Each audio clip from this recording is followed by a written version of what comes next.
Muy buenas tardes, amigos y familia de la Caja de Pandora. Bienvenidos a este episodio 68 de nuestra programación central de las tardes.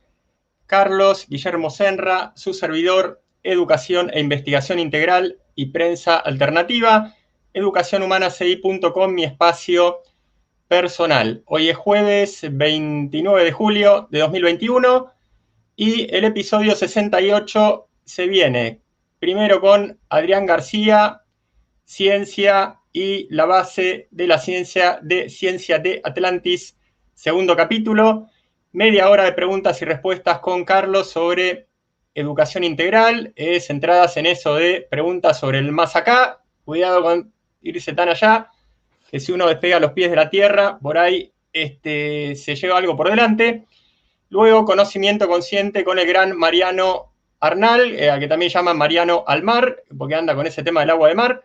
Y finalmente, espacio ASEA 9, señalización redox, regeneración celular, con nuestra amiga Silvia Francia. Aquí en la portada principal aparece Esther, pero Esther a último momento nos avisó que va a estar Silvia en su lugar, así que el espíritu de Esther estará en Silvia y va a ser todo más o menos lo mismo. Va a haber mucho redox de todas maneras. Ahora tenemos entonces al joven valor, Adrián García Bona, y unas líneas, como siempre, sobre cada protagonista: licenciado en psicología, especialista en medio ambiente y matemático occidental. Acá me pusieron accidental, que occidental no tiene nada que ver. Autor del libro La revelación de la unidad, ediciones Obelisco 2020, y protagonista también de varias propuestas de Aulas Pandora junto a su pareja, con quien tuviéramos el programa sobre el cabello.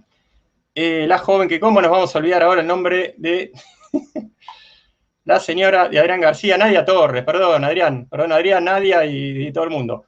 Bueno, es momento ya de que suba Adrián a escena con su clase La base de la ciencia de Atlantis. Segundo capítulo. Bienvenido, Adrián. Hola Carlos, buenas tardes. Gracias por la introducción. Iba a hacer una pequeña postilla porque es cierto que Sí, es lo de matemático accidental.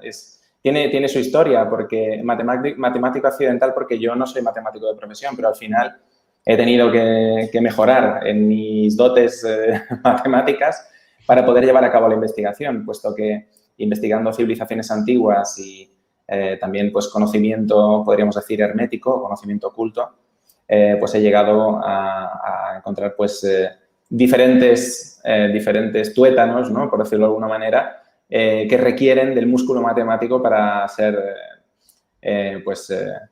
digamos, desvelados, ¿no? Y al final, por eso es lo de matemático accidental, ¿no? Porque al final, pues bueno, pues es un personaje, Adrián García, que no estaba pensado para hacer matemáticas inicialmente, o sí, pero que al final ha acabado haciendo matemáticas, ¿no? Y precisamente de eso vamos a hablar hoy, ¿no? En el programa anterior estuvimos desvelando con Luis una demostración matemática que he presentado en el libro, en mi primer libro, La revelación de la unidad, un libro en el que pues desvelo muchos secretos históricos que están todos relacionados con una sola comprensión, digamos, un algoritmo matemático, una ecuación que acaba revirtiendo en una geometría, que es el cubo con la esfera inscrita, y que bueno, pues nos está dando muchas alegrías desde un punto de vista de descubrimiento, no solo a nivel histórico, sino después a nivel proyectivo, es decir, aplicándolo en la ciencia actual, ¿no?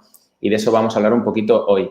En el último programa estoy explicando, como digo, esa demostración en la cual queda fehacientemente, y valga la redundancia, demostrado que la proporción áurea y la forma del cubo están intrínsecamente ligadas. Bueno, voy a entrar a compartir la presentación y haremos un pequeño repasito rápido de lo que vimos el otro día para que nadie se me pierda. Vamos a ver. Aquí lo tenemos. Antes de compartirlo, voy a cambiar la diapo. Vamos a ver. Vamos a ir un poquito a lo que vimos el otro día, así rápidamente. Vale, perfecto. Vamos a compartir pantalla. Aquí. Perfecto, ahí la tenemos. ¿Se ve correctamente, Carlos? Sí, Adrián, ahí inmediatamente llegó, la subimos al escenario.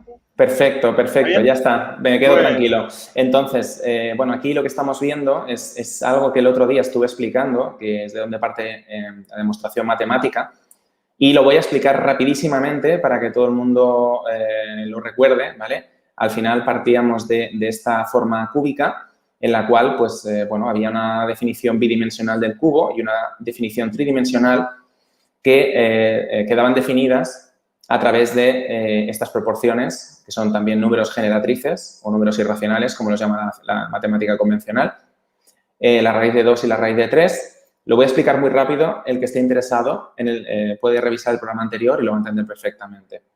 Entonces, pues bueno, cada una de estas raíces tiene una identidad matemática, es decir, una forma de expresarse que es equivalente en valor, pero distinta desde un punto de vista algebraico, ¿vale? Como podéis ver, pues aquí raíz de 2 más 1 es igual a 1 partido por raíz de 2 menos 1, ¿vale? Si aquí sustituimos la raíz de 2 por cualquier otro valor del mundo mundial, da igual, el que queráis, otro número irracional o generatriz, o bien cualquier otro número, el número 2, el número 4, el número 5, el que queráis, me da igual, el número 1.347.000, vais a ver que no funciona esta identidad. Por tanto, solo funciona con la raíz cuadrada de 2.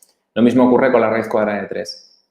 Bien, entonces, estas identidades matemáticas las utilicé para resolver la ecuación conjugada de ambas, para entender si existía alguna esencia, alguna solución que fuese, dijéramos, pudiésemos interpretarla como la esencia del cubo, ¿no? Y al final, pues vimos que efectivamente aparecían como soluciones la proporción áurea y su inverso, que es básicamente, precisamente, la identidad que tiene la propia proporción áurea, ¿no? A nivel algebraico. Y este fue el programa anterior, ¿vale? Lo estoy repasando porque sé que no es fácil, las matemáticas no son sencillas, pero esto es muy importante porque al final, en realidad, la conclusión a la que llegamos es que precisamente esta proporción áurea, como digo, al final está intrínsecamente ligada a la geometría del cubo. No es solo que yo durante programas haya estado desvelando secretos que tienen que ver con el nombre de Dios en hebreo, con el arca de la alianza, con el libro de Apocalipsis, etcétera, etcétera. Habéis visto que todo tiene una interpretación matemática que está ligada intrínsecamente a esta figura del cubo con la esfera inscrita, sino que además esas proporciones que intervienen en todas estas revelaciones, en la proporción áurea y el número pi principalmente, están ligados intrínsecamente a ambas formas, ¿no? Y el número pi ya sabemos que es el que define la forma esférica. Lo tenemos claro porque lo hemos estudiado desde que éramos pequeños en el colegio, etcétera, etcétera. Y no se puede trazar una circunferencia o una esfera sin tener en cuenta el número pi, ¿no? Sin que intervenga. Pues ahora podríamos decir exactamente lo mismo, ¿no? O sea, en el fondo, en este caso no es que lo necesitemos a la proporción áurea, no la necesitamos para trazar el cubo, pero sí que es cierto que está implícita en la propia manifestación del cubo como forma geométrica. Entonces, esto es algo nuevo, es algo novedoso, es algo muy importante que está ligado, como digo, con todos los descubrimientos que he ido presentando durante muchos programas. Y ahora, hoy, vamos a ver otra demostración que es especialmente poderosa y que creo, aparte de esta que acabamos de ver, que puede marcar el devenir de la ciencia futura. Ya sé que suena muy rimbombante, os parecerá que a lo mejor me estoy tirando flores encima, no para nada, ¿de acuerdo? Al final es algo que si no lo hubiera descubierto yo, lo hubiera descubierto otra persona, seguro, porque eso está ahí y estaba sencillamente para que alguien fuese tirando del hilo y le fuese sacando un poquito de brillo al asunto, ¿no? Entonces, pues bueno, digamos que, bueno, pues es un descubrimiento que va a ser importante independientemente de quién lo haya descubierto, ¿vale? O sea, en este caso, pues, digamos que no ha sido un descubrimiento, sino un redescubrimiento, porque yo entiendo que en el pasado esto se sabía, lo doy por hecho al 100%, y por lo tanto, pues bueno, pues me siento redescubridor de algo que ya existía, ¿no? Si queréis llamarlo así. Entonces, vamos a pasar a entrar un poquito en materia. Vamos a ir muy poquito a poco analizando todo el tema para que no os perdáis. Y si hay alguna pregunta durante la exposición, ya que hoy el programa va a durar 90 minutos, como ha comentado Carlos, podéis, si queréis, ir escribiendo las preguntas en mayúsculas, ¿vale? Para que Carlos sepa que es una pregunta y, pues bueno, pues vamos a intentar ir respondiendo sobre la marcha puesto que este es un tema un poco complejo, ¿no? Como para solo abordar preguntas al final. Si no hay ninguna pregunta durante la exposición, pues al final podéis hacer las preguntas que queráis, ¿de acuerdo? Bueno, vamos a ello. Vamos a retroceder a otro de los programas que hicimos hace ya unas cuantas semanas, varios meses quizás también, en el que estuvimos hablando del Antiguo Egipto. Y quizás ahí fue cuando yo empecé a entrar más fuerte en el tema matemático, porque expliqué que precisamente existía una medida, por eso tenemos aquí esta imagen inicial de la Gran Pirámide con la Esfinge, si os fijáis es una imagen antigua, que viene del archivo de Flinders Petrie, que fue un gran arqueólogo del Reino Unido y el primero que se planteó que la Gran Pirámide pues, podía encerrar este tipo de proporciones dentro de su construcción, ¿no? Este tipo de relaciones matemáticas. Y una de las cosas que lleva ya años sabiéndose, pero que nadie le había dado una explicación satisfactoria hasta ahora, hasta que, bueno, pues yo, como digo, he entrado a redescubrir todo este conocimiento, pues era que la medida constructiva de la Gran Pirámide respecto al metro actual, y ya expliqué, hoy lo recordaré, el por qué esto es relevante, ¿no? Porque en principio supone que la medida del metro actual pues, es una medida, como digo, contemporánea, que no tiene nada que ver con el pasado, pero que si uno se pone a medir dentro de la Gran Pirámide, pues podemos encontrar cantidad de estructuras que están clavadas en metros actuales y no en codos reales, ¿no? Cosa que es bastante sorprendente, ¿no? Por ejemplo, en la Cámara del Rey, pues nos encontramos esa especie de sarcófago, ¿no? Y algunas de las medidas del sarcófago están, como digo, pues clavadas en metros, ¿no? Y, bueno, ocurre en muchos lugares de la pirámide. Entonces, lo importante, como digo, es esta relación matemática que se da, si os fijáis que a la izquierda la tenemos, que nos está proporcionando esta relación entre el codo real egipcio y el metro, ¿vale? Vamos a verlo aquí un momentito, más abajo creo que lo tenemos, no lo tenemos, bueno, no importa. La medida es exactamente 0,5236, ¿vale? Y luego vamos a ver cómo esto se relaciona con otros temas.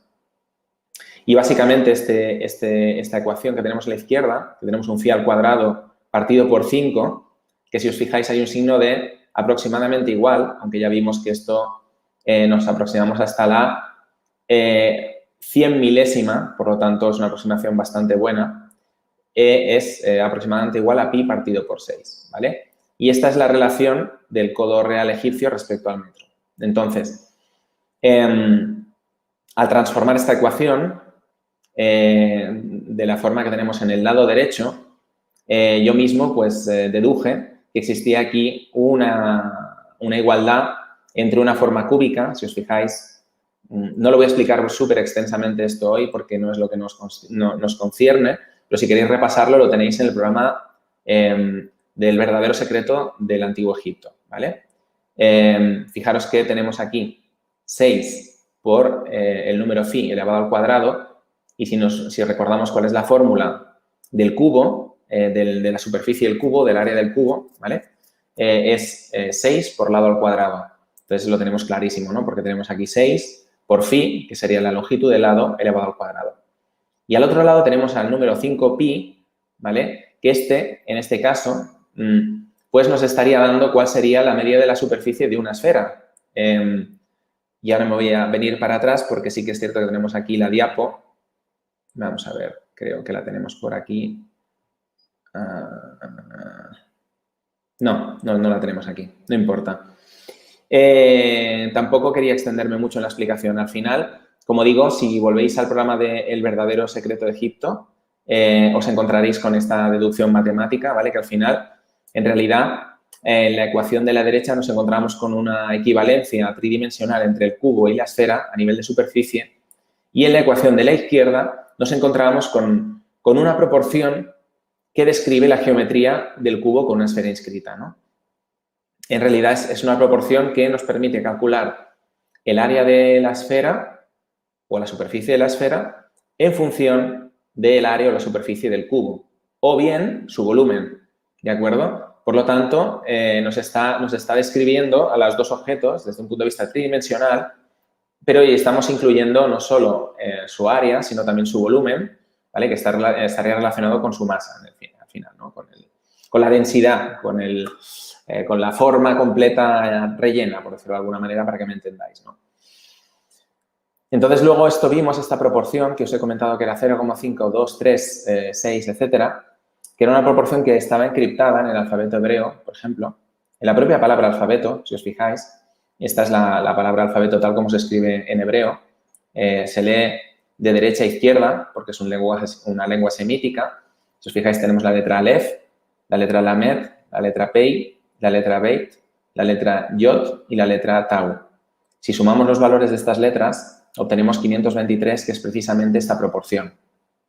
Bien, esta es una proporción que ha sido encriptada, como he comentado en muchos programas, en distintas culturas y que, como he explicado antes, está intrínsecamente ligada a las dos figuras geométricas, al cubo y a la esfera, porque vuelvo a repetir, veis que hoy estoy repitiendo mucho y voy muy tranquilo para que lo entendáis bien. Cuando tenemos un cubo con una esfera inscrita dentro, ¿qué significa una esfera inscrita? Una esfera inscrita es una esfera que está contenida dentro del cubo, que está tocando las paredes del cubo sin salirse de él. Eso es una esfera inscrita, ¿de acuerdo? Entonces, podemos, con las medidas del cubo, sea el volumen o sea el área o la superficie, como queréis llamarle, podemos calcular o bien el área tridimensional de la esfera o bien el volumen de la esfera, ¿vale? Por lo tanto, es una proporción que nos está explicando la relación conjugada entre ambas geometrías. Podríamos hacerlo al revés, es decir, si yo esta proporción hago su inverso, que luego veremos cuál es, yo puedo calcular desde las medidas de la esfera cuáles son las medidas del cubo que lo está inscribiendo, ¿de acuerdo? Y lo interesante de todo esto es que está relacionado con todo lo que es esa asociación espiritual, digamos, con las dos geometrías, ¿no? Ya sabemos, mejor dicho, filosófica, ¿no? Por un lado, sabemos que la esfera está asociada a la naturaleza más elevada, a la naturaleza espiritual, mientras que el cubo está relacionado a la naturaleza, digamos, más terrena o más material, ¿de acuerdo? Que, bueno, pues que en el fondo, en muchos casos, en distintas religiones, en distintas filosofías, se ha asociado con lo negativo o lo malo, ¿no? O inclusive con lo podemos decir, con el mal en sí mismo, ¿no? Cuando en realidad, pues no tiene nada que ver con eso, sino sencillamente lo que nos está explicando es que existen dos polaridades que están conjugadas y que necesitan la una de la otra para existir, ¿de acuerdo? Y en el plano en el que estamos viviendo, en el que estamos habitando, todo funciona a través de polaridad. Esto lo hemos hablado también en otros programas muy extensamente. Así que os invito a que lo reviséis, a que lo redescubráis y veréis que todo lo que estoy explicando tiene muchísimo más sentido cuando el marco desde el que lo estamos abordando es más amplio. Entonces, si nos vamos, por ejemplo, a la cultura griega, podemos ver que efectivamente ellos también, en una palabra bien importante, codificaron exactamente la misma proporción. En este caso, la palabra gramática, ¿no? La gramática que nos está explicando cómo funciona desde un punto de vista normativo el funcionamiento de una lengua, ¿no? De un lenguaje. Así que, bueno, por un lado tenemos el alfabeto y por otro lado tenemos la gramática, ¿no? Y en este caso, pues bueno, ya sabéis que en realidad cuando estamos hablando de lengua, de lenguaje, de las palabras, existe una connotación muy, muy importante que tiene que ver con la creación, con la forma en que las cosas aterrizan en este mundo, ¿no? Y, de hecho, en el libro de Génesis, ¿no? Precisamente nos habla de la palabra, ¿no? La palabra es la que crea, ¿no? La palabra es la que está generando. Por lo tanto, es muy importante esta asociación de esta proporción que hemos visto en otros programas, que está asociada, como he dicho, precisamente al nombre del tetragramatón, del dios hebreo, y también a otros temas distintos, como bien puede ser el Arca de la Alianza o incluso el libro de Apocalipsis, el libro de Revelación, que tiene una encriptación matemática, que ya hemos visto. Hicimos 2 programas especiales sobre ello. Pues al final nos está asociando esta proporción que implica al cubo y la esfera inscrita con todo este conocimiento, con toda esta cosmovisión filosófica y mística de todas las culturas antiguas del planeta, ¿no? Luego volveremos a repasar algunas imágenes que nos van a ayudar a comprender mejor esto, ¿no?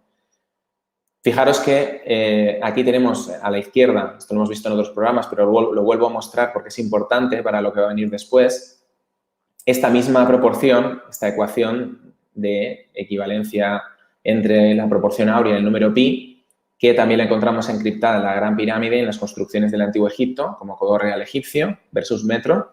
Y abajo justo, en colorcito verde, tenemos esa misma proporción invertida, ¿vale? Y como podéis ver, pues arriba tenemos la palabra alfabeto en hebreo y abajo tenemos uno de los nombres del dios de las culturas semíticas, en este caso Elá, que también es uno de los nombres de Dios en hebreo. Lo que pasa que en este caso, pues bueno, pues está escrito tal cual en arameo y como podéis ver, pues obtenemos precisamente esta proporción invertida, ¿no? Así que muchas veces se encripta la proporción invertida o de forma directa, no siempre es de forma directa, sino que a veces la hacemos de forma invertida, ¿no? Pero al final nos está explicando la misma cosa, es decir, estamos viendo la misma geometría conjugada y la misma relación entre ambas proporciones. Si nos fijamos en la representación simbólica del cubo y la esfera inscrita, esto también lo hemos visto en otros programas, sé que soy machacón, pero es muy importante que lo entendamos en profundidad todo el significado de lo que estamos viendo, no solo desde un punto de vista matemático, sino desde un punto de vista filosófico y simbólico, es que el cubo representa a la naturaleza material, representa a la madre, a la naturaleza femenina, mientras que la esfera inscrita dentro del cubo representa la naturaleza masculina, representa al padre, representa al hijo. Y si nos fijamos, precisamente en el idioma hebreo, las dos palabras que definen padre y madre, lo que estamos obteniendo es precisamente esta proporción de forma directa y de forma inversa. Y además tiene una explicación bien sencilla, porque aquí vemos la proporción directa y porque aquí la vemos inversa, en madre. Pues porque padre está asociado, como he dicho, simbólicamente a la esfera. Entonces, si nosotros queremos calcular los valores de la esfera, lo vamos a hacer desde el cubo multiplicando por esta proporción que tenemos aquí. Es decir, vamos a ir desde el cubo hacia la esfera. Es decir, vamos a ir a buscar al padre. ¿De acuerdo? Y es por eso que en el lenguaje hebreo se codificó de esta manera. En cambio, cuando la proporción es inversa, es decir, que la obtenemos con la palabra madre, que es la proporción que nos lleva desde la esfera hacia el cubo, es decir, estamos buscando a la madre. Y, por lo tanto, en el nombre de la madre es donde está codificada esta proporción invertida. Entonces, voy a recordar otro pequeño detalle, ¿vale? Para los despistados que no hayan visto los otros programas, porque si alguien lo ve y conoce un poquito la gematría hebrea, me va a decir, oye, Adrián, esto no son los valores convencionales, ¿verdad? De la gematría hebrea, porque Aleph es la primera letra del alfabeto, aquí en el nombre de padre, que se dice Ab en hebreo, se lee, como digo, de derecha a izquierda. Aleph, el valor gemátrico convencional es 1 y Bet, el valor gemátrico convencional es 2. Y, sin embargo, aquí tenemos los dos valores 412 y 111. ¿De dónde sale esto? Pues mirad, esto sale de otra forma de interpretar la gematria, que es la gematria de los valores plenos, que se llama valores completos. ¿Y esto qué significa? Pues es cómo se deletrean las letras, es decir, Aleph, ¿cómo se escribe? ¿Vale? Pues Aleph se escribe Aleph, Lamed y Pei al final. Aleph vale 1, Lamed vale 30 y Pei vale 80. 80 más 30 son 110, más 1 que vale Aleph, 111. ¿Vale? Aquí tenemos el valor de Aleph. Y lo mismo pasa con Bet y lo mismo pasa con Mem, que es la letra que tenemos diferente en el nombre de madre, ¿vale? Porque madre se dice Em en hebreo, ¿de acuerdo? Y es de ahí de donde salen estos valores. Seguimos. Si nos fijamos, además, esto es algo que está codificado simbólicamente en las Sagradas Escrituras, no solo a través de las palabras, sino a través de la numeración de los propios versículos dentro de los distintos libros del Antiguo Testamento y del Nuevo Testamento, ¿vale? Por ejemplo, aquí tenemos un libro del Nuevo Testamento, el Evangelio de Juan, y fijaros cómo es la codificación simbólica, es buenísima, ¿no? Dice, para que todos honren al Hijo como honran al Padre. el que no honra al Hijo no honra al Padre que le envió. Acordémonos que la naturaleza masculina del Padre y del Hijo está representada por la esfera. Y la proporción que nos lleva desde el cubo hacia la esfera, es decir, hacia la parte espiritual, es 0,523, ¿vale? Y fijaros cuál es el versículo, ¿no? de este Evangelio de Juan, es 5,23, por lo tanto, aquí ya tenemos la proporción. Y en el nombre del Padre, en hebreo, tenemos la proporción, pero es que también la tenemos en el nombre del Hijo. Si nos fijamos, el nombre del Hijo, que es Ben, en hebreo, también son los dos primeros valores de la misma proporción. Es decir, lo tenemos súper bien encriptado para que esto sea descubierto en un momento determinado, ¿de acuerdo? Por eso yo tengo claro que todo esto son redescubrimientos y no son descubrimientos. O sea, es algo que ya se conocía y se conocía muy bien, además. Adrián, tenemos una pregunta ahí hace unos minutos, ¿o preferís ¿Sí? dejar la respuesta para más adelante? No, le damos la pregunta. A ver, sí. Sí, Amelí nos pregunta, Adrián, ¿el cubo representa a Saturno y la esfera podría ser el Sol Apolo, el Yo Soy? Espérate que no te he escuchado bien. Representa a Saturno. El cubo representa a Saturno. ¿Y la Pues sí, esfera podría ser el Sol Apolo, Yo Soy?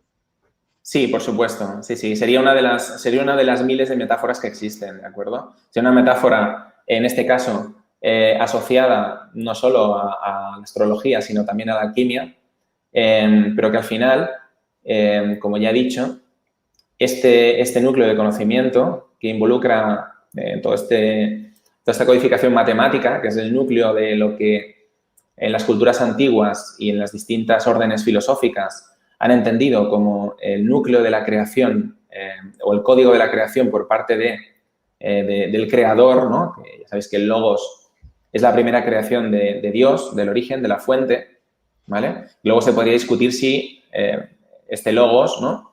Que se manifiesta a través de este código, pues también en realidad nos está mostrando cómo sería ese origen infinito, inconcebible, ¿no? Atemporal, o por lo menos entender un poco de dónde viene todo esto, ¿no? Que en realidad hasta se nos escapa a nosotros porque evidentemente, como he dicho, es algo que está fuera de nuestra comprensión porque nosotros lo vemos todo a través de los límites, ¿no? Lo interpretamos todo a través del límite y, sin embargo, la fuente es ilimitada y, por lo tanto, está fuera de nuestra comprensión convencional, ¿no?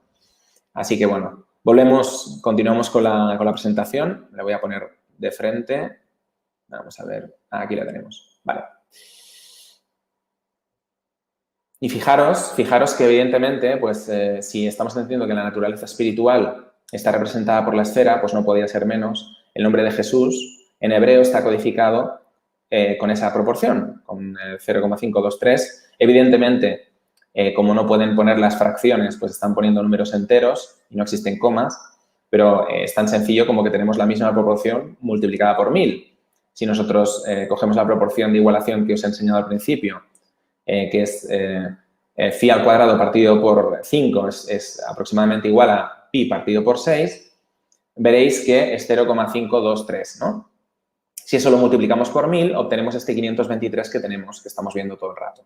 Entonces, el nombre de Jesús, Yeshua, ¿vale? Fijaros que otra vez aquí tenemos los valores completos, ¿vale? Es una forma de encriptación muy interesante dentro del lenguaje hebreo, los valores completos, los valores plenos.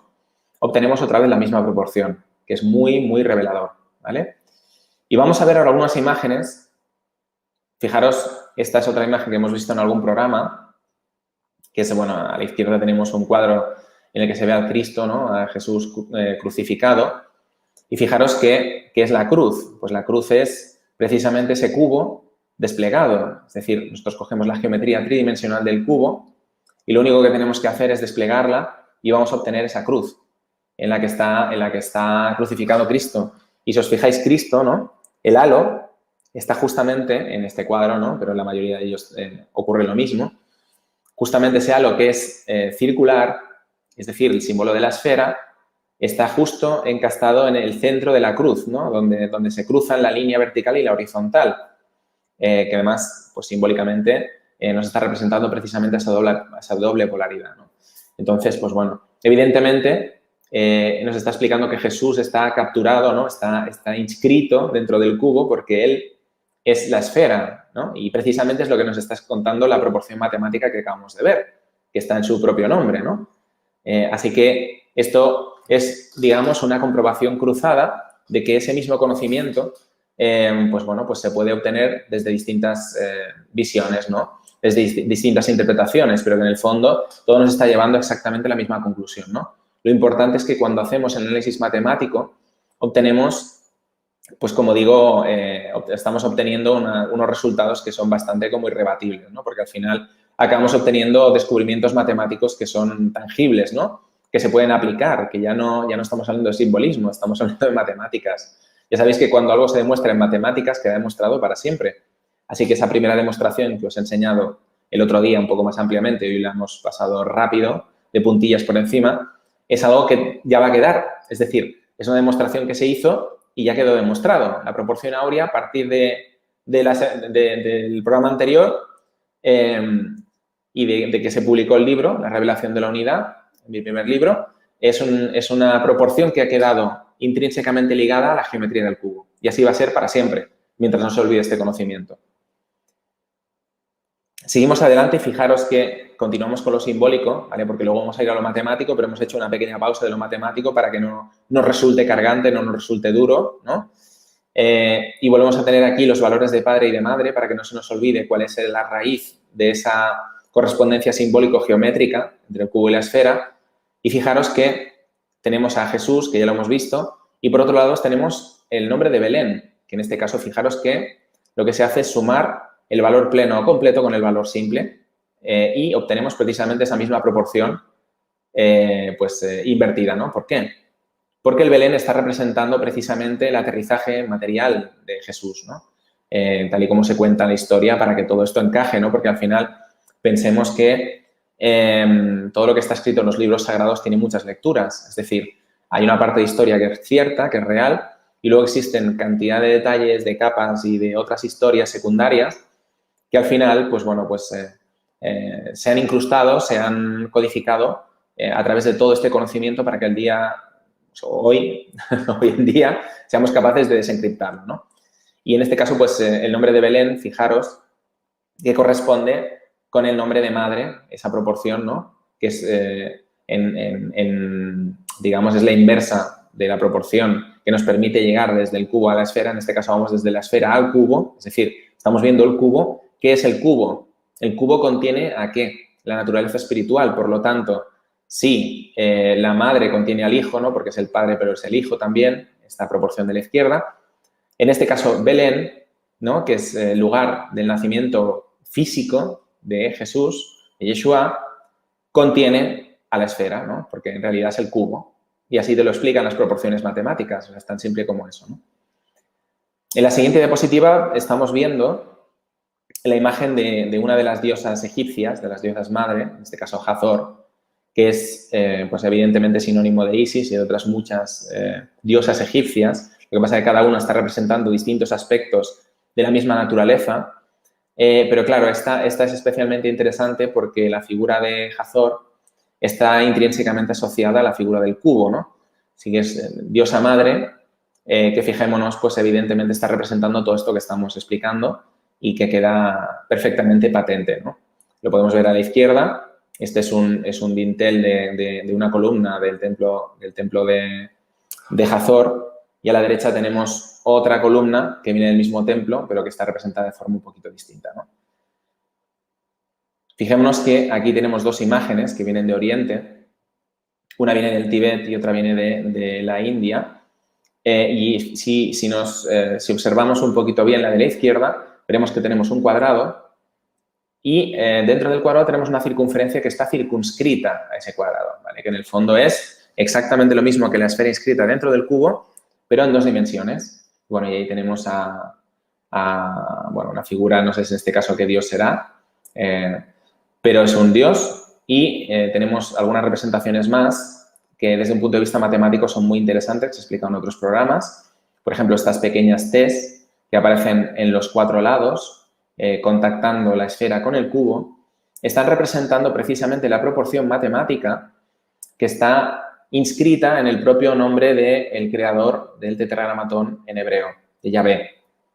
¿De acuerdo? Porque el nombre de Yahvé tiene dos componentes. Una que es la primera letra, que es Yod, que vale 10, y después la otra componente que son las otras 3 letras que se representan como la parte más, digamos, material del nombre o más de la manifestación de lo físico, que son G, BAP, G, que suman 16, y precisamente esos dos números, 10 y 16, nos están explicando la equivalencia de un enigma matemático que no solo lo encontramos en Egipto y en Grecia, sino que lo encontramos en prácticamente todas las culturas, que es el enigma matemático de la cuadratura de la circunferencia.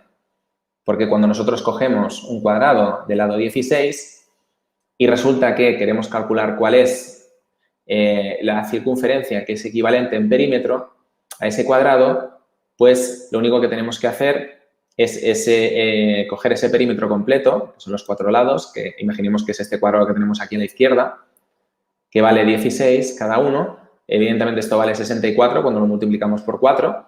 Y si ese 64 lo dividimos entre 2pi, ¿vale? Vamos a obtener que esto sale de, evidentemente, de la fórmula del perímetro de la circunferencia, ¿de acuerdo? Pero dejémoslo ahí. Lo importante es que si lo dividimos por 2pi, vamos a obtener 10,1, ¿vale? Es decir, el número entero más cercano para resolver este enigma de la cuadratura de la circunferencia cuando el lado del cuadrado vale 16 es 10.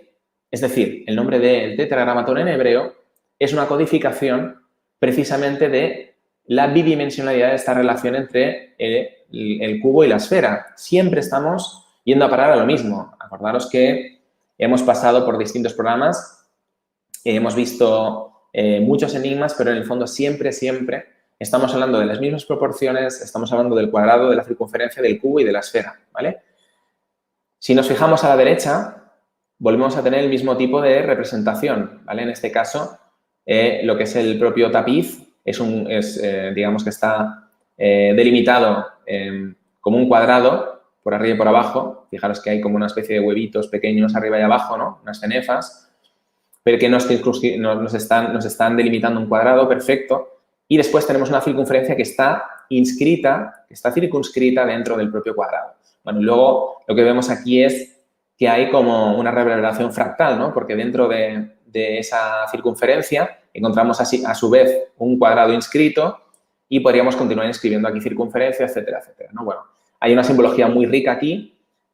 Otro detalle que podemos explicar que es importante es que estas mismas T's que hemos visto en el lado izquierdo las tenemos en el lado derecho, por lo tanto, nos están repitiendo las mismas matemáticas, estamos viendo exactamente lo mismo y parte de 2 puntos distintos de oriente, pero al final no deja de ser el mismo conocimiento, ¿no? Seguimos en la siguiente diapositiva. Fijaros, esto es una vasija, una especie de taza que viene de la antigua Sumeria y en este caso, si os fijáis, tenemos una forma más bien cuadrangular de lo que es la propia taza y en el frente lo que tenemos es una figura femenina, es una cara femenina porque podemos ver aquí como este pelo, ¿no? Como estas melenitas que van colgando. Y además hay otro detalle que nos lo revela, que es muy importante, que son estos cuernos, ¿vale? Que tenemos aquí, que son cuernos bovinos, que ya sabéis que lo he explicado en más programas también, que el signo de Tauro está intrínsecamente ligado a la naturaleza terrena o material o física y que por ello también se ha ligado históricamente desde un punto de vista simbólico a la figura femenina, ¿de acuerdo? Luego hay algo más que es importante y es que estos cuernos, con esta forma así, vistos desde arriba, estaríamos viendo de forma muy cercana lo que serían las gónadas femeninas, es decir, las trompas de Falopio, ¿vale? O sea que todo tiene una explicación bastante lógica y todo está relacionado en el fondo. Es decir, hay un conocimiento científico muy elevado, hay un conocimiento en biología, hay un conocimiento en matemáticas, hay un conocimiento en fisiología del cuerpo humano, etcétera, etcétera. Es decir, partimos de una ciencia avanzada, no partimos de una ciencia primitiva, ¿no? Y el hecho es que, bueno, pues esa ciencia avanzada apunta a una civilización raíz que, como, bueno, bien estamos comentando en el programa anterior, en este programa, bien podría ser la última gran civilización raíz que fue Atlantis. Seguimos. Aquí tenemos otra representación cerámica, en este caso, espectacular, porque es muy simbólica, o sea, es un simbolismo perfecto, que es un cubo como de arcilla, si os fijáis, y arriba tenemos, tumbada en una posición podríamos decir, bastante sugerente, ¿no?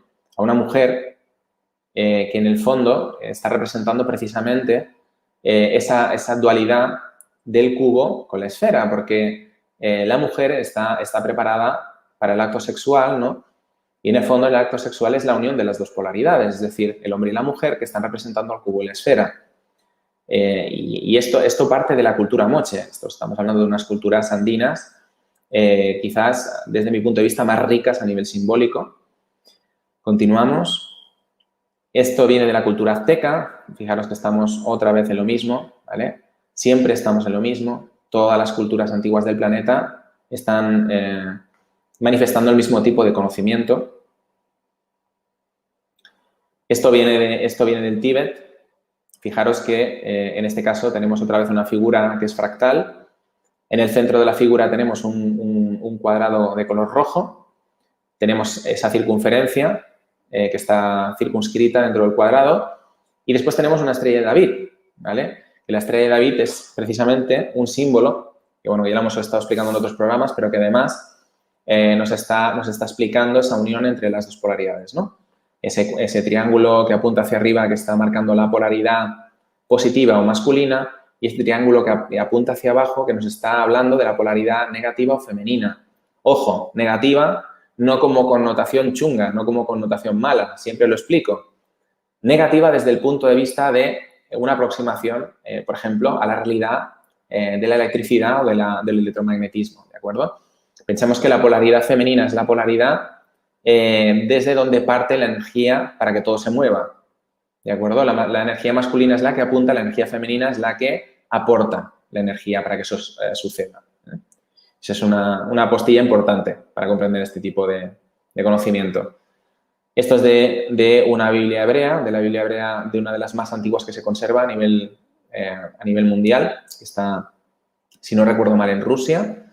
Y fijaros que volvemos a tener lo mismo. O sea, tenemos un cuadrado con una circunferencia que está circunscrita dentro del cuadrado y al final en el centro tenemos esa estrella de David, que no es un símbolo que pertenezca al pueblo hebreo per se, porque como hemos visto esto, si nos vamos al Tíbet o a la India o a otros lugares del mundo, pues encontraremos este símbolo con una antigüedad increíble. O sea, es decir, es un símbolo que es universal, no es un símbolo solo que pertenezca a la cultura hebrea. Y en este caso, pues, tenemos una Virgen moderna y si nos fijamos, hay algo que he conservado, un rasgo conservado en muchos casos, porque procede de la figura de Isis amamantando a Horus. En este caso tenemos a la Virgen María con el niño Jesús pequeñito.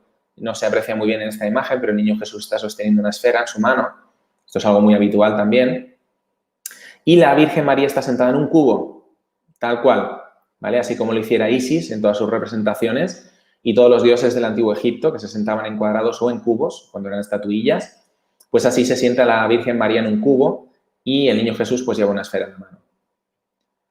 Esto parte también de una Biblia antigua y en este caso nos está hablando de la creación del mundo y, bueno, pues nos habla de que el mundo se creó en 7 días, ¿no? Como habla el libro de Génesis en el Antiguo Testamento. Y fijémonos que tenemos otra vez el cuadrado y la circunferencia, en este caso, pues, con el creador en el centro, el creador, que en este caso podría ser el Cristo también, y el Ouroboros, que es la figura precisamente que está representando esa doble polaridad que siempre está en movimiento, ¿no?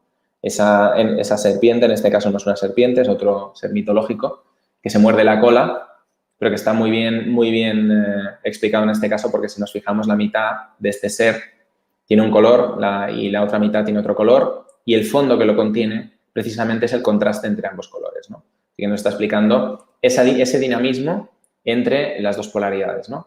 Y precisamente, ya esto también lo he explicado en otros programas, pero lo voy a repetir de nuevo para que se comprenda mejor la simbología, es en el 7º día, porque un cubo tiene 6 caras y la 7ª cara o la 7ª figura es la esfera que contiene en el centro.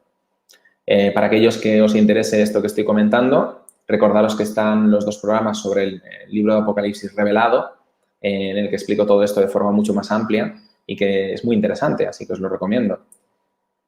Fijaros lo que he comentado antes, en este caso tenemos a Horus, que es el hijo de Isis, ¿no? Podría ser el hijo de Hathor también, que era esta figura, esta diosa egipcia que hemos visto, ¿no? Que tenía forma de cubo, su cabeza estaba, digamos, representada en un cubo, ¿no? Y vemos que el propio Horus, está sentado en un cuadrado, no es un cuadrado exacto, perfecto, pero es algo parecido, y en la cabeza tiene una esfera que es la representación del Sol, ¿no? O sea, debajo de sí tenemos la representación de lo material, lo que le permite contactar con el mundo físico, asentarse en el mundo físico, y justo en su cabeza, conectando con el mundo espiritual, el Sol, la esfera, que es la representación del mundo espiritual, ¿no? Y esa doble representación la volvemos a ver, ¿no?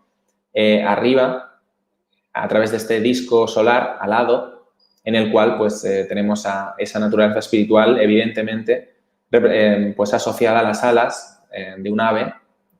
Siempre, fijaros que cuando aparecen aves, en este caso por eso Horus tiene una cabeza de halcón, es porque nos están hablando de la capacidad de volar, la capacidad de ascender, la capacidad de acercarnos más a nuestra naturaleza espiritual. Seguimos. Esta es la representación simbólica del Ka, que es el contenedor del Ba, que es el alma, según los egipcios, ¿no? Entonces, fijaros que evidentemente es un cuadrado, ¿no? Es un contenedor cuadrado. Aquí lo vamos a ver mejor. Esto parte de una estela muy conocida. Y vemos en el centro al equivalente egipcio del tetragramatón, esa figura con 4 naturalezas, y fijaros que está contenido en una circunferencia que evidentemente es una esfera y a su vez está contenido en ese K, ¿vale? Que es evidentemente la figura simbólica de un cubo. Esto es una representación simbólica de la creación según los egipcios y estamos viendo exactamente lo mismo que estoy explicando todo el rato. Aquí tenemos a la diosa Nut, la diosa madre, y la tenemos en una forma, ¿no? Que está representando un cuadrado, por lo tanto un cubo. En su vientre, fijémonos, en su vientre está la esfera, que es la semilla espiritual, que si entendemos cómo funcionan las cosas desde un punto de vista matemático y simbólico, también podemos entender cómo funcionan las cosas desde un punto de vista más físico, en el mundo real, ¿no? Porque en realidad las mujeres, cuando se quedan embarazadas y están llegando a término del embarazo, su vientre tiene una forma semiesférica, es decir, que el código no solo se manifiesta a través de las matemáticas, sino que se manifiesta a través del símbolo. O sea, lo que nosotros podemos observar en el mundo es una representación de lo que estamos analizando desde un punto de vista matemático y simbólico. Y esto ya lo sabían las distintas culturas y por eso lo representaban de esta forma, ¿no? Entonces, estamos viendo un conocimiento que es muy profundo. Fijaros que esto es el centro de la Meca, la Kaaba. Ojo con lo que digo, la Kaaba. Acabamos de ver en Egipto lo que era el Ka y el Ba, ¿no? Pues precisamente ese cubo gigantesco que está en el centro de la Meca, al cual todos los musulmanes tienen que ir por lo menos una vez en su vida a peregrinar, y que todos ellos dan 7 vueltas alrededor del cubo, ni 5 ni 8, son 7, porque son 6 caras del cubo y la esfera que está inscrita, y para que no se los olvide, están obligados a dar esas 7 vueltas, y las dan alrededor de un cubo oscuro. O sea, y las connotaciones alquímicas las tiene, evidentemente, y ahí lo dejo. Y este es el punto de contacto con el misticismo hebreo, ¿no? Esto es el tefilín o la filacteria, que es algo que se utiliza para rezar, para realizar los rezos, precisamente al tetragramatón. Y fijaros que es un cubo con una letra shin aquí, bueno, especial, que tiene 4 brazos en vez de 3. Y lo interesante, aquí vemos una persona rezando, un rabí rezando, es que se ponen este cubo en la frente y las correas de cuero que están sosteniendo ese cubo se deben anudar de una forma muy específica en el brazo, dando 7 vueltas, ¿vale? Exactamente las vueltas que dan los fieles del Islam alrededor del cubo gigante, ese cubo negro que tenemos en la Meca, ¿no? En la Kaaba. Bueno, y ahora vamos a entrar, después de haber visto todo esto, hemos entrado en contexto. Hemos hecho un pupurrí de distintos programas, pero bueno, creo que era importante salirnos del tema matemático puro, porque si no se hace muy duro. Y vamos a ver cómo yo fui capaz de realizar esta demostración matemática, esta nueva demostración que, como digo, va a quedar para la historia, porque al final es algo que ha quedado demostrado, entonces, por lo tanto, eso va a estar ahí. Es una demostración que implica no solo a la proporción áurea y el número pi, sino que implica el número e, que es la base de los logaritmos naturales y que es una proporción, una de las proporciones más importantes que ha aparecido, lo sabéis, en otros programas, que estaba implicada con el misterio del Arca de la Alianza, que estaba implicada también con el nombre del tetragramatón, del dios en hebreo, que el resto de culturas también conocían. Y yo, para poder hacer esta deducción matemática, lo primero que tuve que hacer es comprender de forma profunda cuál era la naturaleza simbólica de estas proporciones. Es decir, fijaros que os he explicado, cuando estaba explicando, valga la redundancia, digamos, el grabado en el que se veía la creación desde el punto de vista del Antiguo Egipto, como la diosa Nut daba luz a través de una esfera, ¿no?, siendo ella un cubo, y como las mujeres en su vientre llevan la semilla espiritual, que es el hijo, y como cuando van a dar a término, cuando van a llegar a término del embarazo, esa figura espiritual, ese niño, ese bebé que está a punto de nacer, está contenido prácticamente en una semiesfera. Y es decir, que el código funciona de forma simbólica y, por lo tanto, cuando nosotros entendemos las matemáticas desde ese punto de vista, podremos realizar muchos descubrimientos que ahora mismo parecen irrealizables, ¿no? Y esta es la base desde la cual pude descubrir lo que vamos a ver ahora mismo, ¿no?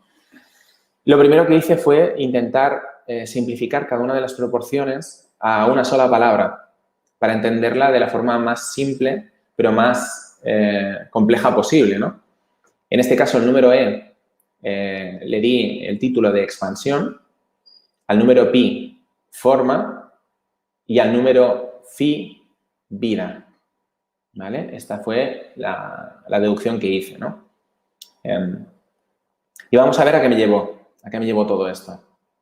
Ahora voy a explicar bien lo que estamos viendo aquí, no os preocupéis, ¿vale? No os agobiéis. Estamos todo el rato viendo lo mismo. Tenemos un cubo con una esfera inscrita. Entonces sabemos que el área de la esfera dividida entre el área del cubo es igual al volumen de la esfera dividido entre el volumen del cubo, ¿vale? Que esto es exactamente igual a pi partido por 6.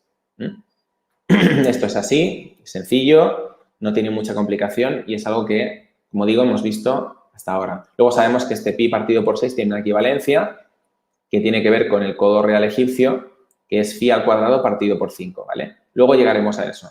Ahora me interesa iniciar esta asociación simbólica para entender hacia dónde vamos, ¿no?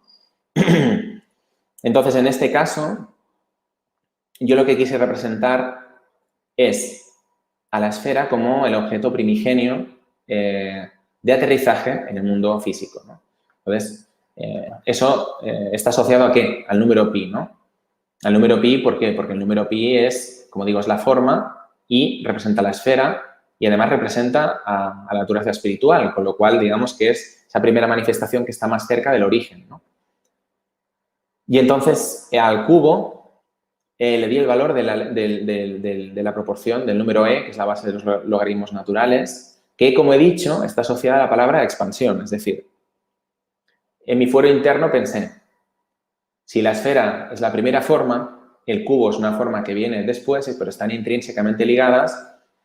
Por lo tanto, ¿qué ocurriría si el cubo, el valor del cubo, fuese precisamente la proporción que permite que las cosas se expandan de forma natural, ¿no? Esa fue la idea. La idea primigenia fue esa.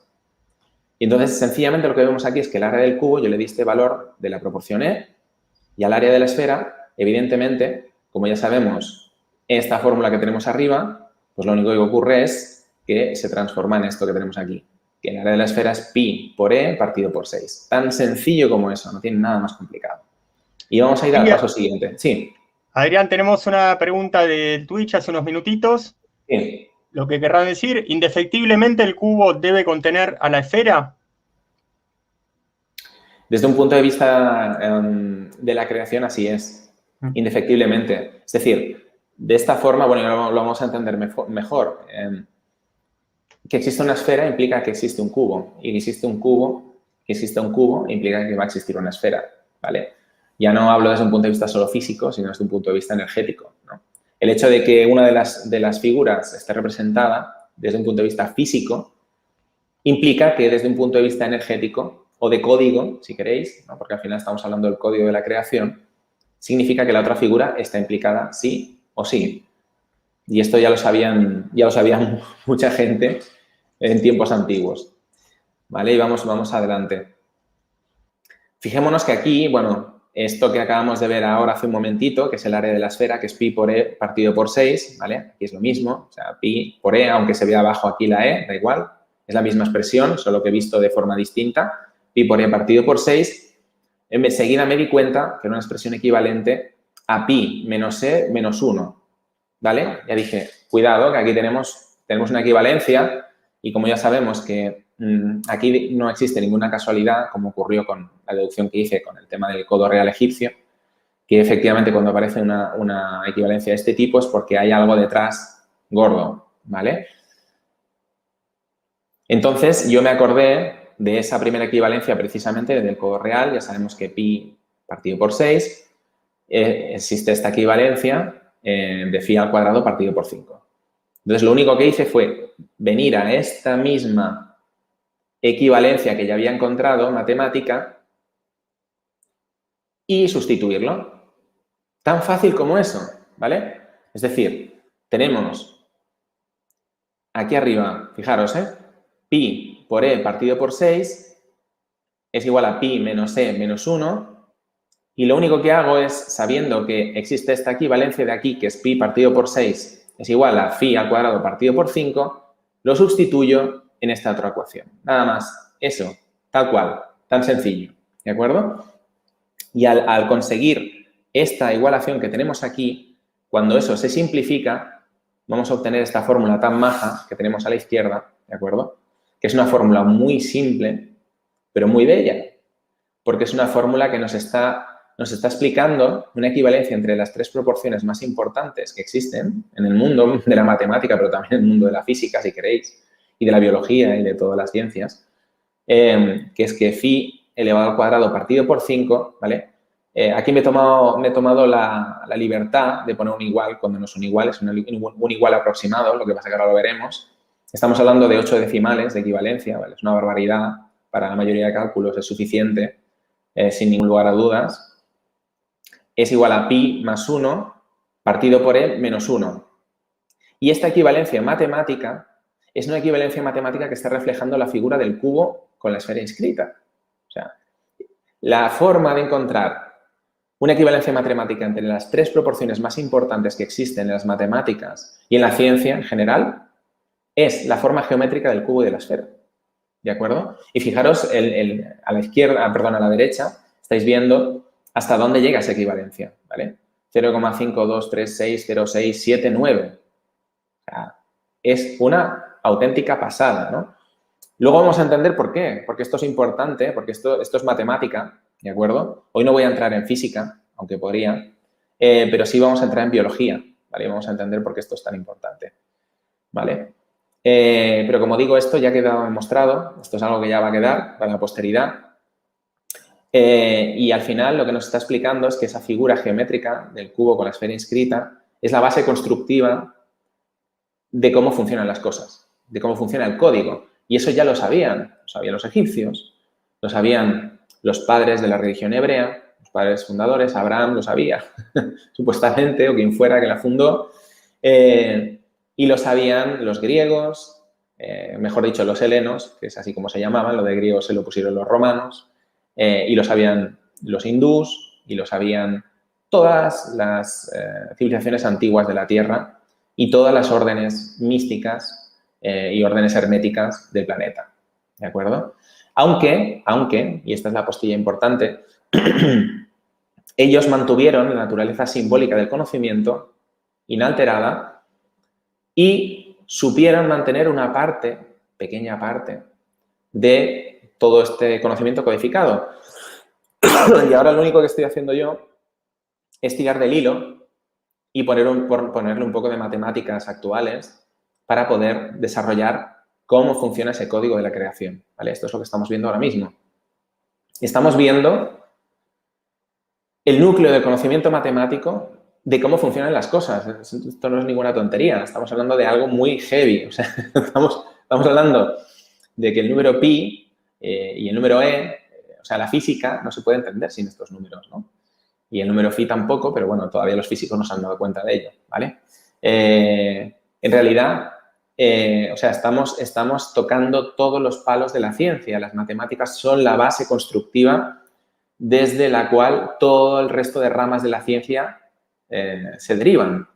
Por lo tanto, este descubrimiento, que es nuclear, de la propia matemática, nos va a permitir hacer descubrimientos muy gordos en todos los ámbitos de la ciencia, ¿vale? Y como muestra un botón, porque os voy a enseñar algo que ya hemos visto en otro programa, pero que no sabíamos, que estaba asociado a esta ecuación de equivalencia con este grado de precisión, ¿de acuerdo? Vamos a avanzar un poquito más. Bueno, aquí, evidentemente, las implicaciones, ¿no? Las implicaciones son que hasta el octavo dígito podemos tener una equivalencia entre las tres proporciones y, por lo tanto, si entendemos, como yo he hecho esta deducción, que es una deducción simbólica desde su origen, es decir, he entendido cómo funcionaban o cómo se manifestaban estas proporciones en el mundo en que nosotros vivimos, ¿no? Que el número pi simbolizaba forma, o si queréis límite, ¿vale? Que el número e nos está hablando de la expansión y que la proporción áurea nos está hablando de la vida. Y que cuando definimos a cada una de ellas a través de esa ecuación de equivalencia que hemos visto antes, es decir, despejando cada una de ellas como variable, si lo entendemos simbólicamente, podemos comprender mucho mejor cuál es el motor de creación de la realidad, ¿vale? Si esto es expansión, pues entonces, a partir del igual, aquí estamos obteniendo una descripción de cómo funciona esa expansión desde un punto de vista simbólico. Si esto es vida, a partir del igual, aquí estamos obteniendo una descripción matemática de cómo se está manifestando esa vida, ¿vale? En función de las proporciones. Y si esto es forma o límite, estamos entendiendo cómo se desarrolla ese límite a través de esta ecuación de equivalencia entre las proporciones. ¿Para qué cosas se podría utilizar? Pues mirad, bueno, ya sabemos, por ejemplo, que la esfera está intrínsecamente ligada al número pi, porque esto es así, no podemos hacer ningún cálculo que tenga que ver con la esfera sin tener el número pi, ¿no? Sin comprender el número pi. Pues bueno, pues podremos explicar un poquito mejor cómo es la esfera o comprender el porqué de la esfera, de ese límite, de esa primera forma, si entendemos simbólicamente lo que tenemos al lado del igual, ¿no? Y lo mismo ocurre con el cubo. Estamos hablando de vida, pero podemos hablar de la geometría del cubo. Podemos entender mejor la geometría del cubo entendiendo esta igualdad, ¿no? Adrián, ¿hay lugar para una pregunta al menos de nuestra Sí, gente? por supuesto, sí. A ver, Amelie, si el cubo puede expansionarse, ¿la expansión de la esfera podría expandirse? Mucha expansión hay acá. ¿De modo que se generen muchos multiversos? Vamos a ver, yo estoy hablando, o sea, aquí estamos mezclando conceptos, ¿vale?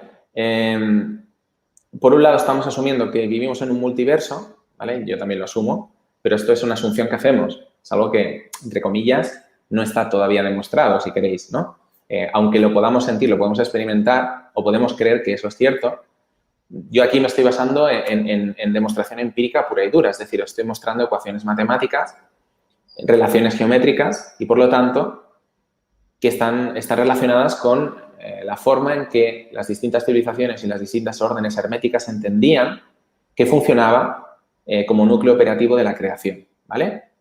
Esa es la base. Entonces, nos está explicando que hay más multiversos o más... Mira, lo que nos está explicando es que la naturaleza es fractal, ¿vale? Que funciona desde un punto de vista de anidación, ¿vale? Y eso lo hemos visto a nivel simbólico en distintas culturas que hemos estado repasando.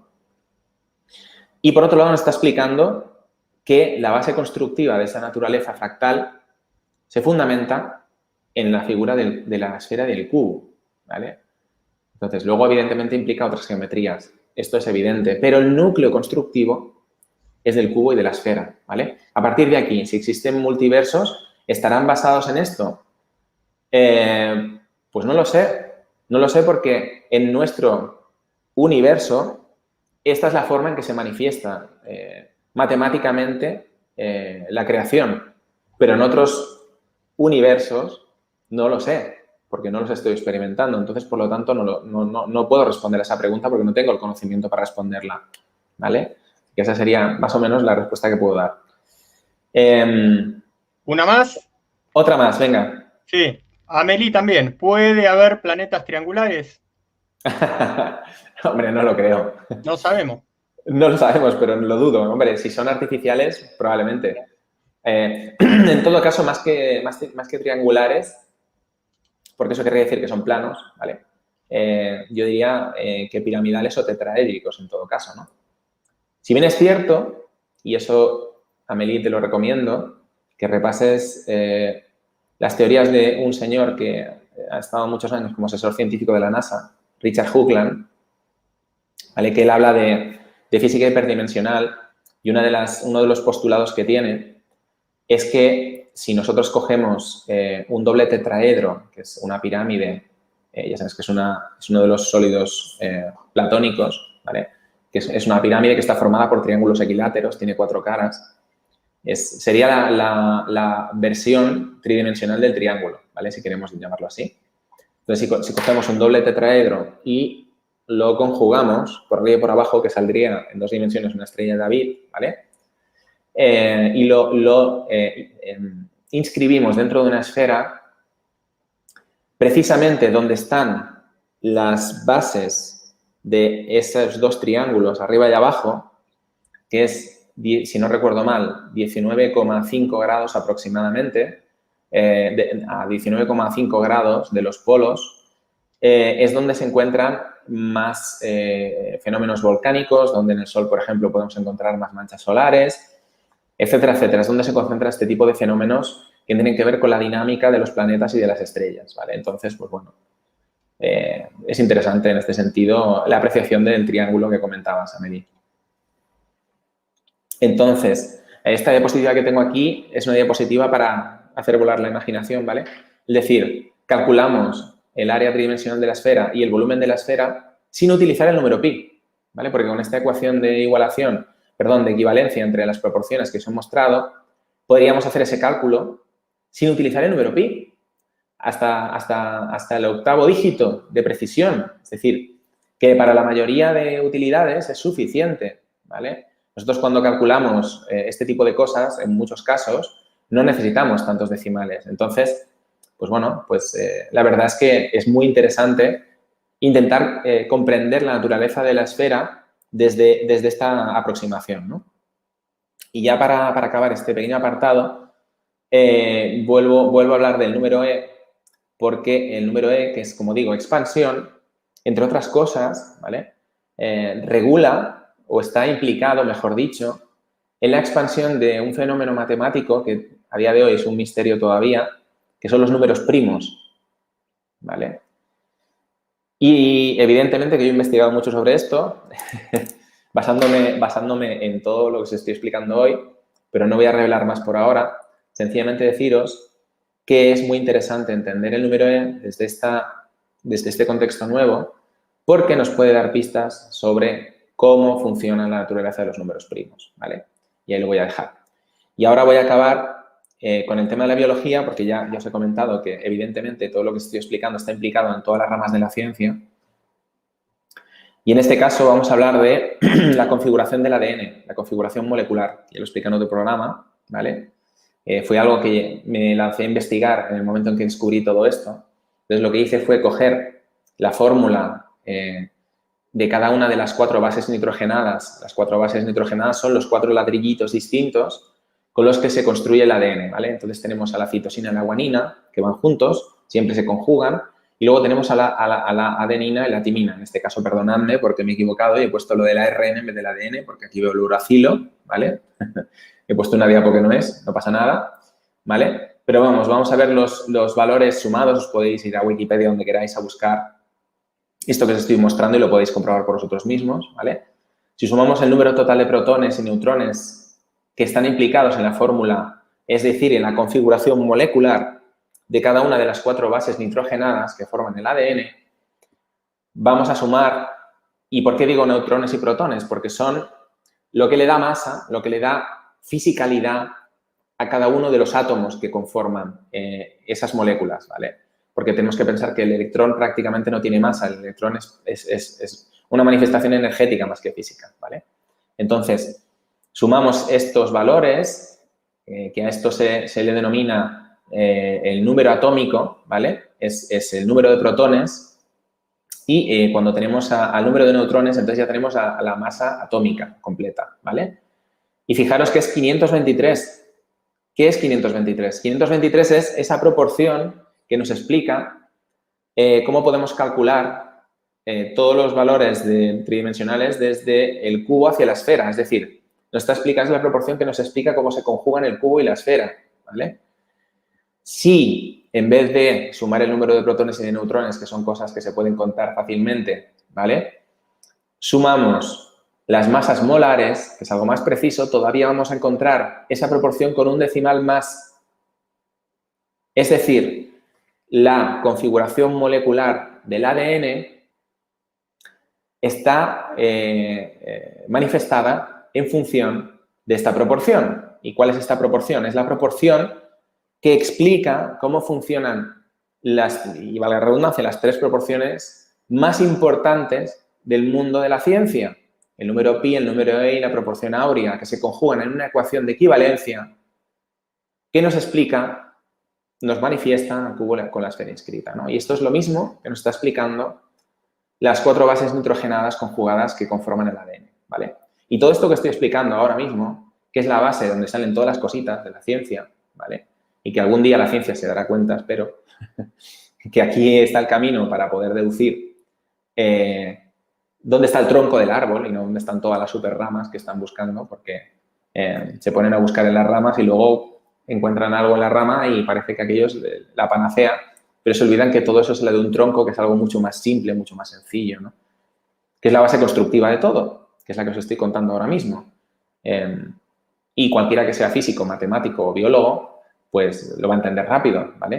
Esto no es una cacareada que yo esté haciendo, sino sencillamente lo estoy mostrando con datos, con demostraciones matemáticas y en este caso con una demostración que tiene que ver con la biología. Entonces, pues es impepinable, es algo que está ahí, ¿vale? Y que si seguimos por esa línea de investigación, pues vamos a poder descubrir muchísimas más cosas que tienen que ver con la naturaleza íntima e intrínseca, matemática y constructiva de la realidad, ¿de acuerdo? Que se manifiesta luego en todo el resto de ramas de la ciencia y que luego se manifiesta no solo desde un punto de vista estrictamente, como entendemos hoy, científico, sino que además se manifiesta desde lo que entendemos como paraciencia, es decir, como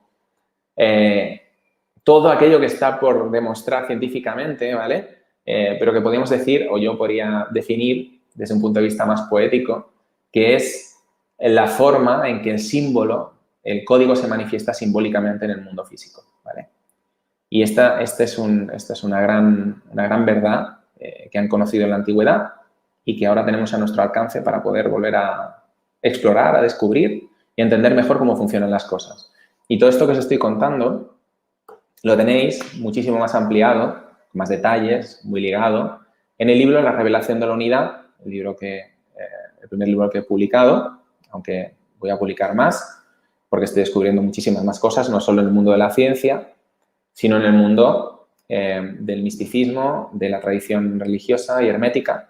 Y una de las cosas que os voy a adelantar que he descubierto, ¿vale?, es el libro más antiguo que existe de la cultura hebrea, que los que lo conocéis lo sabéis cuál es, ¿vale?, que es el Sefer Yetzirah, lo decodificado desde un punto de vista matemático, y tiene un mensaje muy importante, que está ligado con todo lo que estamos hablando hoy. Entonces, pues bueno, que sepáis que la base para entender todo esto está en el primer libro, La revelación de la unidad, que todavía quedan algunos ejemplares de la primera edición y que os recomiendo que lo compréis ahora porque todo lo que os estoy explicando va a tener una trascendencia muy grande en un futuro y ya sé que, bueno, que todo esto va a tardar, pero que el día que esto tenga una cierta resonancia, pues bueno, pues estos libros de la primera edición van a valer su precio en oro, ¿vale? Lo dejo ahí. Entonces, que a cada uno decida lo que quiera hacer. Y hasta aquí, Carlos, la presentación. No sé si hay alguna pregunta más o tú me quieres preguntar alguna cosa. Aquí estamos, Adrián. A ver, yo lo que iba viendo era más comentarios, felicitaciones, que no está mal mostrarlas tampoco. Sandy te felicita por tu libro. Muchas gracias, Forma Andy. parte de su colección y es la prueba perfecta de combinación de dos mundos, la ciencia y la espiritualidad. Acá hay también una compañera que había hecho un par de preguntas, haciendo un comentario de una opinión de la Tierra plana. Ah, bueno, queremos que es un pie interesante. Estamos un poquito más de 10 minutos. ¿Qué le podés comentar a Amelie? Que la Tierra plana tiene más sentido y es fácil de demostrar. Es lo que ella piensa, dice. Mira, Amelie, mira, precisamente por todo lo que hemos estado explicando hoy, fíjate en algo. Yo el otro día estaba hablando con un amigo querido, que me estaba explicando sobre la Tierra plana y demás. Y yo le dije, mira, desde un punto de vista natural, no lo veo. No lo veo desde ningún ángulo, porque fíjate lo que acabo de explicar. Acabo de explicar lo que podía ser el código fundamental de la creación. Entonces, si ese es el código fundamental de la creación, ¿qué sentido tiene un planeta plano, ¿no? En todo lo que he explicado hoy. No tendría ningún sentido. Ahora bien, después de todo lo que he visto históricamente en la última década, cómo nos engañan en todos los aspectos, cómo realmente hay grandes verdades por descubrir en todos los ámbitos y que cada día nos sorprendemos más con la realidad, no te descartaría que pudiésemos estar viviendo en un planeta que no fuera natural, que fuera artificial y que tuviera una forma diferente a una esfera y que estuvieran utilizando tecnología súper avanzada para ocultarnos la realidad, etcétera, etcétera. ¿Por qué no? Parece una ciencia ficción, pero es que lo que yo estoy contando también suena ciencia ficción y no lo es. Ahora bien, desde un punto de vista natural, es aberrante, no tiene ningún sentido, ¿vale? De todas maneras, voy a dar un dato cinematográfico que yo creo que seguro que lo conoces, en tu caso lo conoces seguro, que hay una película de los años 90, creo, si no recuerdo mal, de finales de los 90, que se llama Dark City, que precisamente muestra este tipo de realidad que estamos comentando, ¿no? La posibilidad de que estuviésemos existiendo una especie de simulación que pareciera un planeta, ¿no? Que está en una especie de disco tecnológico que está contenido dentro de una cúpula orbitando alrededor del Sol, ¿no? Y que en realidad los habitantes de ese lugar pues se piensan que habitan en una ciudad, etcétera, etcétera, tal, ¿no? Bueno, en fin, no sé lo que nos va a deparar el futuro, pero lo que está claro es que vamos a tener que descubrir muchas cosas que a día de hoy nos van a cambiar el paradigma seguro y que hay que tener la mente abierta porque realmente la realidad siempre supera la ficción con creces. Aquí Amelie, ¿qué es lo que comenta? Plano, pero con sus caras y ángulos. Bueno, ella entenderá, quizás vos también. Sí, yo ya ahí no puedo Sí, ahondar porque no lo he estudiado. ¿Sabes qué pasa, Amelie? Que como tengo tantísimo por desarrollar de todo lo que he venido descubriendo, pues sí, en algún momento me tendré a revisar un poquito esto, pero sencillamente es que a veces me falta el tiempo, ¿no? Para poder ahondar más en estas cosas. claro. Perfecto. Estamos, bueno, poquito menos de 10 minutos, Adrián, para concluir. Y bueno, una pregunta de Carlos. Recuerdo que la otra oportunidad conversamos a una cosita de Gurdjieff y a mí me hiciste acordar en un momento esto que decía Gurdjieff, criticando las bases de lo que es el conocimiento oficial, poniendo el foco en la química. Él hablaba del objetivo en todo sentido, hasta hablaba de arte objetivo, basado en fórmulas, porque la obra de arte tenía que crear, si era objetiva, un efecto absolutamente determinado en cualquier persona que contemple esa obra de arte objetivo. Pero él también hablaba de la química objetiva y decía que criticaba la tabla de elementos, decía que tenía un pequeño error, no que era un desastre la tabla de elementos que conocemos, pero eso o extender esta noción de Gurdjieff de ciencia objetiva a lo que tengas para comentar sobre el tema. Sí, mira, en este caso, a ver, ya que has mentado la tabla periódica, existen muchísimas interpretaciones de la tabla periódica. Es decir, la tabla periódica que tenemos hoy en día no es ni mucho menos la que siempre fue. Es decir, han existido muchas interpretaciones distintas y entonces es cierto que podría existir mejores formas de representarla, ¿vale? Y probablemente, tirando del hilo de lo que estaba explicando hoy, que está relacionado con otras cosas que no puedo revelar por el momento, pero que está relacionado con lo que decía Gurdjieff, ¿vale? Seguramente podamos entender mejor lo que es la tabla periódica y lo que son los elementos, ¿vale? El problema es que la ciencia convencional, que es no la desmerezco, al contrario. Es decir, yo los descubrimientos que he hecho son gracias a la ciencia convencional. Si no fuera gracias a lo que yo he aprendido de matemáticas desde un punto de vista convencional o a nivel de biología desde un punto de vista convencional, esto no se hubiera descubierto, ¿vale? Lo que ocurre es que la ciencia convencional se tiene que reinventar en el sentido de que está muy sesgada. ¿Por qué? Porque está demasiado segmentada. Es decir, el biólogo sabe biología, pero prácticamente no sabe de física, ¿vale? Tiene nociones. Pero el físico sabe muy poco de biología y absolutamente nada de horticultura, por ejemplo, ¿no? o de otra cosa, no lo sé. El tema, lo que está claro es que el hecho de volver a esa ágora, ¿no? A esa forma de compartir, ¿no? Me encantaría una nueva Alejandría, ¿no? En la que el conocimiento se compartiera de forma natural, donde se discutieran las cosas sin dogmas de fe, ¿no? Porque al final la ciencia se ha convertido en la nueva religión y todo parece que es un dogma de fe, todo parece que es intocable, ¿no? Es monolítico, porque hay un señor que ha conseguido una cátedra a través de una investigación, un descubrimiento, y entonces eso se blinda y no permite que la ciencia avance. Eso no es ciencia, eso es la anticiencia, ¿no? La ciencia precisamente tiene que ser algo flexible, algo permeable, ¿no? Yo, estos descubrimientos que he hecho, o redescubrimientos, al final, solo son un nuevo límite que se le aplica. O sea, el día de mañana esto va a ser superado con creces. Esto solo sencillamente es un nuevo marco de referencia que nos va a permitir avanzar al siguiente nivel. Pero el siguiente nivel será superior y mejor. Así que la ciencia, en su heurística, debería ser positiva y no lo es. Y yo creo que esa es la crítica de Gurdjieff y es la mía también, ¿vale? Que la ciencia debería funcionar desde otro paradigma. Así es, Adrián, y por mi parte compartimos. Y bueno, queda para una respuesta fugaz, ya que nos plantea una respuesta fugaz, una pregunta fugaz también Gaby Tinajero. ¿Cómo se llamaba la movie, la película será que mencionaste? Sí, se llama Dark City, ¿vale? Es una película de finales de los años 90 y es una película muy, muy recomendable porque hay bastantes cositas interesantes en esa película. No solo lo que he dicho, sino muchos otros aspectos que yo creo que merece la pena revisar, por lo menos.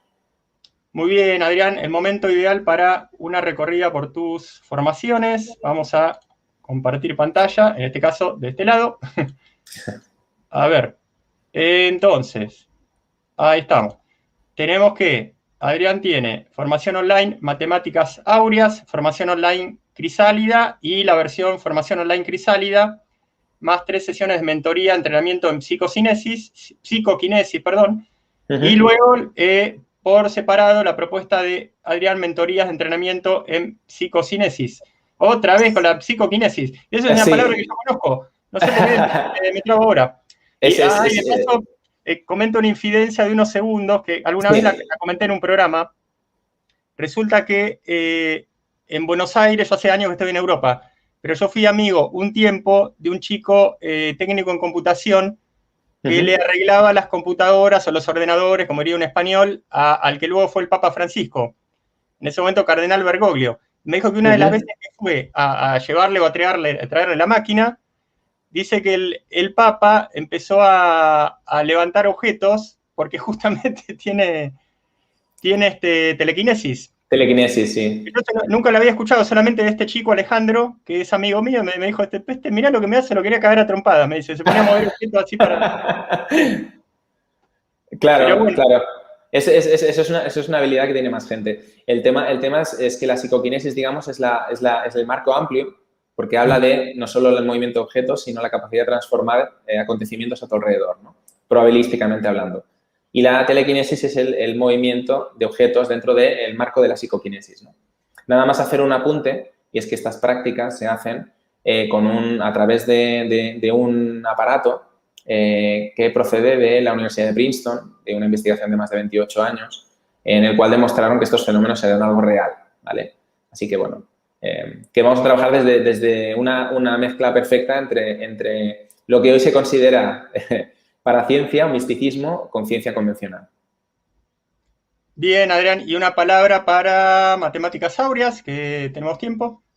Sí, este taller bueno, no sé si lo hemos llamado taller o como le llamemos, no importa. Esta formación es una formación para todos aquellos que quieran profundizar más en todo este conocimiento y os digo que os va a encantar porque hay muchísimas horas de información y si comprendéis profundamente lo que explico en esta formación vais a entender mucho mejor cómo funcionan las cosas, ¿vale? Que es lo interesante. Muy bien, Adrián, llegamos al final de nuestro recorrido, ahí 18:29, así que un gusto como siempre, hubo participación de la gente, que a veces no, eso es medio, ahí está fuera de todo cálculo, pero bueno, felicitaciones y nos vemos en la próxima. Muy bien, Carlos, muchas gracias y adelante. Y bueno, gracias a todos los que han estado con nosotros esta tarde aguantando la chapa y los que nos verán después, que yo creo que si vuelven a ver este vídeo unas cuantas veces van a descubrir mucha más información de la que yo he explicitado y les va a cundir, la verdad. Hasta la próxima, Adrián. Hasta la próxima, Carlos. Un abrazo. Este ha sido el paso de Adrián García por la caja de Pandora con su clase sobre la ciencia de Atlantis, segundo capítulo. En un minutito, nada más, media hora de clase de Carlos, preguntas y respuestas sobre el más acá, para que aprovechen inquietudes sobre psicología y salud integral, que, por ejemplo, pueden derivar de que hayan visto alguno de mis programas de la serie Comité de Despiertos, que ya va por su capítulo 35, o la nueva serie que comenzáramos el lunes, centrada exclusivamente en mi método de educación humana, coaching integral, y llamada de esa manera, o algunas otras participaciones por ahí, inclusive más de una junto a Luis, realizando preguntas y respuestas también, o cuestiones sobre las entrevistas que realizamos, que bueno, estén ahí centradas en estos temas, salud integral y psicología. Entonces, un saludo a los de este primer turno, de 17 a 18:30, portada, y ya viene preguntas y respuestas sobre el más acá.